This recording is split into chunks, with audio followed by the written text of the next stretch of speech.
বন্ধের আলোচনার মধ্যেই ইরানের বিভিন্ন শহরে মার্কিন ও ইসরায়েলি হামলা আরো জোরদার হয়েছে। পাল্টা প্রতিরোধও চালিয়ে যাচ্ছে ইরান।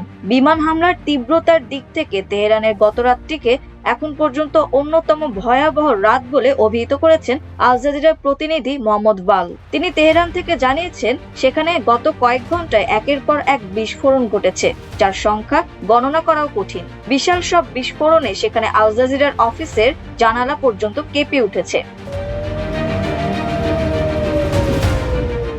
মোহাম্মদ বাল জানান, তাদের কাছে খবর আছে তেহরানের উত্তরে কারাজ এলাকাতেও একইভাবে বড় ধরনের বিস্ফোরণ ঘটেছে।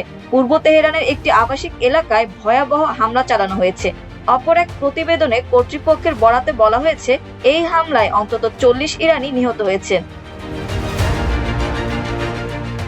এদিকে সোমবার রাতে তেহরানের আকাশে আকাশ প্রতিরক্ষা ব্যবস্থা অত্যন্ত সক্রিয় ছিল। বিশেষ করে পূর্ব তেহরানের আকাশে আলোর ঝলকানি দেখা গেছে। ইস্পাহানেও অত্যন্ত তীব্র বোমাবর্ষণ করা হয়েছে। সেখানে গভর্নরের কার্যালয় এবং ইউনেস্কো স্বীকৃত একটি প্রাচীন রাজপ্রাসাদকে লক্ষ্যবস্তু করা হয়েছে। তাবরিজ অঞ্চল থেকেও বিস্ফোরণের খবর আসছে। কিছু সূত্র বলছে, ইস্পাহানের বিস্ফোরণগুলো সেখানকার পারমাণবিক স্থাপনাগুলোর কাছাকাছি ছিল। আন্তর্জাতিক পরমাণু শক্তি সংস্থা জানিয়েছে যে ইরানের সমৃদ্ধ ইউরেনিয়ামের বেশিরভাগ মজুদ ইস্পাহানের ভূগর্ভে রাখা হয়েছে। তবে এই তথ্যের সত্যতা যাচাই করার মতো কোনো মাধ্যম আল জাজিরার কাছে নেই। এদিকে ইরানের সেনাবাহিনী এবং রেভলিউশনারি গার্ডস কোরের পক্ষ থেকে পাল্টা প্রতিরোধের ঘোষণা অব্যাহত রয়েছে। তারা তাদের ঘোষিত অভিযানে 33তম তরঙ্গ শুরু করেছে। এক বিবৃতিতে তারা জানিয়েছে, এখন থেকে তারা 1000 কেজির নিচে কোনো ক্ষেপণাস্ত্র নিক্ষেপ করবে না। রেভলিউশনারি গার্ডস এর তথ্য অনুযায়ী এই ক্ষেপণাস্ত্রগুলোর কিছু ইসরায়েল লক্ষ্য করে ছোড়া হয়েছে। তারা পুরো অঞ্চল জুড়ে বিভিন্ন লক্ষ্যবস্তুতে আরো ভারী থেকে ভারী ক্ষেপণাস্ত্র হামলার কথা বলছে।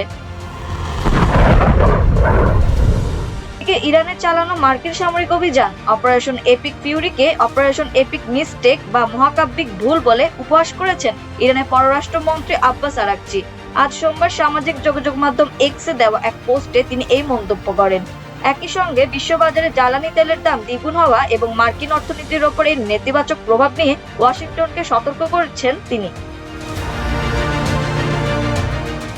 আরাকচি তার পোস্টে বলেছেন, অপারেশন এপিক মিস্টেক এর 9 দিনের মাথায় তেলের দাম দ্বিগুণ হয়েছে এবং সব ধরনের নিত্য পণ্যের দাম আকাশচুম্বী।